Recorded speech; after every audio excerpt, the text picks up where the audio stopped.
Bueno, mi nombre es Dana Quintero y en el presente video voy a hacer una explicación acerca de los circuitos y formas de onda básicas de algunos rectificadores. El primer circuito que vamos a ver es el rectificador de onda completa por puente de diodos. Este rectificador, pues como le dice su nombre, tiene la función de transformar corriente alterna a corriente directa, haciendo una inversión en el ciclo negativo de la señal a un ciclo positivo para obtener un valor DC con armónicos. El papel que juega el puente de diodos y los diodos en general en este circuito es el de un switch o un interruptor, ya que dependiendo de su polaridad va a conducir la señal o va a actuar como un circuito abierto desviándola. Entonces primero vamos a ver lo que pasa en el circuito cuando la componente positiva de la señal de entrada ingresa. Entonces, en el primer instante, en la parte superior ingresa la componente positiva, se va por D1 ya que D4 estaría polarizado inversamente. Cuando pasa por D1 se va a la resistencia de carga para posteriormente entrar por el ánodo de D3 y terminar en la bornera negativa del devanado. Esto que nos dice que la señal ingresa sin ningún tipo de inversión, por lo que cuando vemos la gráfica acá y comparamos la señal de entrada y la señal de la tensión en la resistencia de carga, pues la componente positiva de la señal es la misma que la de la entrada. ¿Qué pasa en los diodos? En D1 y en D3, como son los que están conduciendo, son los que permiten el paso de la señal, pues hay una tensión de cero, porque idealmente la teoría nos dice que cuando un diodo está conduciendo su tensión es de cero. Lo contrario pasa con D2 y D4, actúan como un circuito abierto, por lo que si medimos la tensión en ese punto, pues vamos a tener que es la misma componente positiva de la senoidal de entrada, pero en este caso inversa, porque pues tiene una polarización inversa. Lo que pasa después si polarizamos inversamente, es decir, por la parte superior ingresa la parte negativa de la señal de entrada, va a pasar la parte positiva por el ánodo de 2 y va a conducirlo hasta la resistencia de carga. Posteriormente va a pasar por el ánodo de 4 hasta llegar a la bornera negativa en la parte superior. ¿Esto que nos dice? Pues que efectivamente entra la señal negativa, pero esta vez, gracias a la inversión de la polarización, entra y se convierte en una componente también positiva. Lo que pasa en los diodos es contrario al caso anterior. En D1 y D3 se está conduciendo, por lo que ingresa la componente como positiva y por el inverso queda componente negativa, y en D2 y D4, como son los que están conduciendo la señal, pues hay una tensión de cero, por lo que finalmente las gráficas características de este circuito pues sería BS, se refiere a la señal de entrada, una sinoidal pura. BO es la señal Bout, por lo que ya podemos ver una señal DC pero con componentes armónicas. Estas componentes armónicas van a tener una frecuencia de un factor de 2, de múltiplos de 2 de la frecuencia de la señal de entrada. Y por último la corriente, pues que también va a ser la corriente medida en la resistencia de la carga, desfasada con unas componentes positivas. El segundo circuito que vamos a ver es el rectificador multifásico en estrella. Este circuito, pues al igual que el anterior, también nos permite obtener una corriente DC a partir de una DC. La diferencia es que ingresan varias señales desfasadas, dependiendo del número de devanados, y pues sus aplicaciones son para mayor potencia. Los diodos que se encuentran al final de cada fase actúan de igual manera como en el anterior como un switch. ¿Qué es lo que hacen ellos? Ellos permiten el paso de la señal o del voltaje de fase que sea mayor en determinado instante de tiempo. Cuando esto ocurra, el voltaje de ese diodo va a pasar por ahí, por lo que los voltajes de los otros diodos van a quedar como polarizados inversamente, por lo que se va a abrir el circuito y solo esa fase va a entrar en la parte de la carga. Como lo podemos observar en esta imagen donde aparecen pues las formas de onda características, en la primera gráfica podemos ver pues el comportamiento de las ondas de entrada desfasadas, como lo habíamos dicho anteriormente. Y en la segunda gráfica podemos ver la señal de salida, la cual pues nos damos cuenta que es una DC formada a partir de los mayores valores de pues de cada fase en determinado instante de tiempo. Y pues vemos que van a tener un periodo de pi sobre 2pi sobre q, que es el periodo de, digamos, de encendido de cada diodo. Los armónicos de esta señal tienen una frecuencia multiplicada por, o sea, la frecuencia de entrada multiplicada por el número de armónicos de señales ingresadas en la multifase. El tercer circuito que vamos a ver es el de disminución de rizado de voltaje por medio de un capacitor. Como podemos ver, bueno, como hay que recordar, el voltaje de rizo es la diferencia entre el voltaje máximo y el voltaje mínimo de la forma de onda que nos regale, digamos, el rectificador. En este caso, pues vamos a tener un Vm que va a ser el pico máximo hasta 0. Ese va a ser nuestro voltaje de rizo. El circuito está conformado por un diodo y un capacitor en paralelo con una resistencia. Entonces, ¿qué es lo que hace este circuito?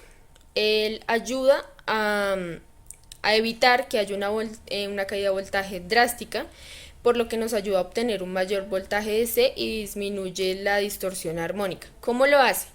Cuando ingresa la señal de entrada, digamos en esta primera parte, cuando va subiendo hacia el pico, pasa por el diodo y llega hasta el capacitor, pero como sabemos el capacitor tiene un tiempo de carga y descarga, entonces el voltaje del capacitor depende o varía del voltaje de la entrada, pero este cambio no es inmediato, él tiene un tiempo de carga. Por eso va a sostener esta carga como se ve en este instante, entonces él va subiendo, va cargándose, hasta que llega un punto en el que esta señal va a seguir llegando, llega al tope y comienza a bajar. Va a llegar a un punto en el que el valor del voltaje antes del diodo sea, en el capacitor sea mayor al de la entrada, porque ya está, digamos, acá en 0. Cuando eso pasa, pues el diodo queda polarizado inversamente y se abre el circuito, entonces nos aparta esta parte de acá del circuito, del capacitor y la resistencia. Entonces lo que hace el capacitor es entregarle a la resistencia de carga lo que él alcanzó a cargar y se comienza a descargar, por eso se ve esta pendiente negativa de acá, se comienza a descargar hasta que llega un punto en el que esta señal de entrada otra vez vuelve a subir y hace que el voltaje antes del diodo sea mayor que el del capacitor, por lo que vuelve a conducir y vuelve a comenzar a cargar el capacitor. Básicamente así funciona. Entonces aquí vamos a obtener una DC mucho mayor con menos distorsión armónica. El cuarto circuito que vamos a ver es el conversor dual monofásico con transistores. Entonces, como sabemos, esto puede ser un rectificador, esto es un rectificador controlado, ya que los tiristores pues son controlados mediante una señal de pulso. Entonces, ¿qué pasa? Este circuito está formado por dos convertidores pues simples, con la diferencia de que el convertidor 2 es inverso al convertidor 1, pero tiene la misma entrada, como se puede observar, la misma entrada BS. Lo que hace es que cuando entra por A, conduce por T1, pasa por LR, pasa luego por la carga, luego por T2 y se devuelve a B. ¿Para qué se pone este LR? Para conducir, para direccionar la corriente, ya que llega un momento en el que el voltaje producido entre T3 y T2 y en el convertidor 2, de igual manera, va a intentar ir hacia la carga, pero esto pues no es deseado y necesitamos tener una componente negativa y positiva de la corriente. Esta inductancia nos ayuda, estas dos inductancias nos ayudan a realizar ese trabajo. Entonces, ¿qué pasa? Posteriormente de que vuelve a B, hay un switcheo y comienzan a trabajar, comienzan a conducir T3 y T4, como se observa en la siguiente gráfica. Entonces, tenemos que recordar que alfa se refiere al ángulo en el que queremos que la señal haga el switcheo. Entonces este switcheo, ¿cómo se puede hacer? Mandando un pulso mediante un microcontrolador o un circuito controlado. Entonces BS nuevamente representa la señal sinusoidal de entrada. Entonces B es Bout 1 representa a la del conversor 1. Entonces podemos observar que en el primer instante vamos a estar observando el comportamiento de T3 y T4. Debido a que estos están polarizados inversamente, entonces podemos ver la componente o el semiciclo negativo de la señal. Posteriormente que llegue alfa, es decir, el pulso en el que queremos que switchen los transistores, va a haber este cambio abrupto porque se van a encender T1 y T2 nuevamente. Como T1 y T2 están polarizados correctamente, puede tener la señal positiva y la parte negativa. Esto hasta alfa más pi, que es donde se va a dar un nuevo switcheo nuevamente a T3 y T4. T3 y T4 van a tener pues la componente negativa porque están polarizados inversamente, pero como podemos observar arriba, la señal en ese momento también estaba negativa, entonces negativo con negativo vuelve la señal positiva. Lo mismo pasa en la gráfica de abajo, este es el comportamiento del conversor 2, la única diferencia es que pues es inverso, como se explicó anteriormente, y que el switcheo no se da en alfa, sino en pi menos alfa.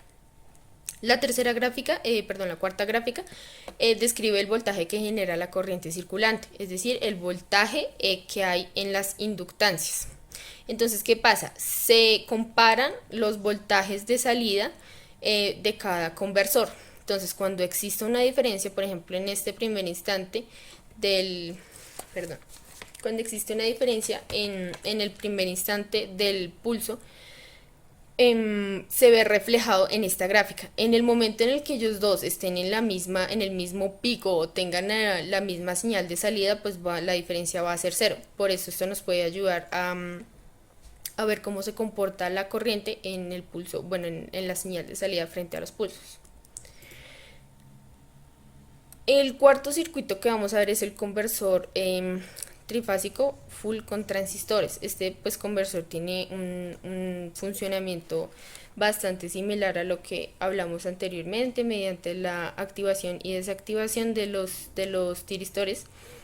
Lo que vamos a hacer es trasladar la componente, arrojar la componente mayor de las fases, porque ya se involucran mayor número de fases en la señal de salida a una carga. Entonces, esto se explica mejor en las formas de onda características. Entonces, como podemos ver, estas son las tres fases que ingresan al circuito. Aquí también podemos presenciar a alfa, que va a ser nuevamente el ángulo donde se necesita el ángulo de la fase donde se necesita que se haga el switcheo. Entonces, como podemos observar en la primera gráfica, nuevamente se hace una manipulación de los switches. Entonces comienza activado T5 y T6 para posteriormente desactivar T5 y volver a activar T1, desactivar T1 y volver a activar T2, desactivar T1 y activar T3, desactivar T2 y activar T4, desactivar T3 y activar T5 y desactivar T4 y activar T6. ¿Esto para qué? Para cambiar la salida de los voltajes de línea. Entonces, como podemos observar en la tercera gráfica, en pi, hay un cambio de activación de los tiristores en cada pi tercios. Entonces, en el primer instante podemos ver que en pi sextos pues ya estaba funcionando. Entonces en pi sextos más alfa más el ángulo T6 ya estaba funcionando y se activa T1. En el intervalo de pi sextos más alfa a pi medios más alfa, T1 se activa y T6 también, por lo que nos brinda en la salida de la carga el voltaje de la fase AB. Posteriormente de pi sextos más alfa, en pi medios más alfa, T6 se desactiva, y T2 se activa. Entonces por la conmutación T6 se activa y pues vemos que no arroja nada más. Posteriormente en el intervalo de pi sextos más alfa a pi 5 pi sextos más alfa, T1 y T2 se activan para arrojar la señal de la fase de BCA. Entonces, como podemos observar, estas activaciones y desactivaciones tienen que cumplir una secuencia específica en determinados momentos para que la señal de salida pues se mantenga como una constante, como se puede observar en la última gráfica. Y eso es